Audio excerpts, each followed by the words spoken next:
আসসালামু আলাইকুম।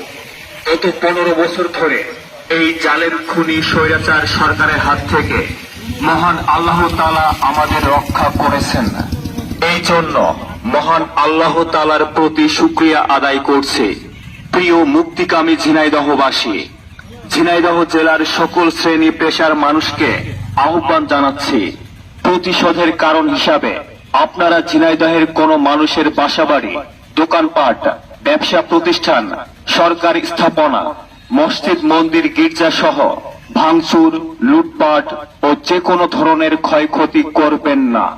দেশের ছাত্র সমাজের এই বিজয়ের সময়ে সকলকে শান্ত থাকার আহ্বান জানাচ্ছি। মনে রাখবেন, পরাজিতরা নিরাপদ থাকলেই বিজয়ের আনন্দ আরো মহিমান্বিত হয়। পরিশেষে আমি ঝিনাইদহবাসীর প্রতি আবারও আহ্বান করছি, কোন ব্যক্তির প্রতি কোনো ক্ষোভ থাকলে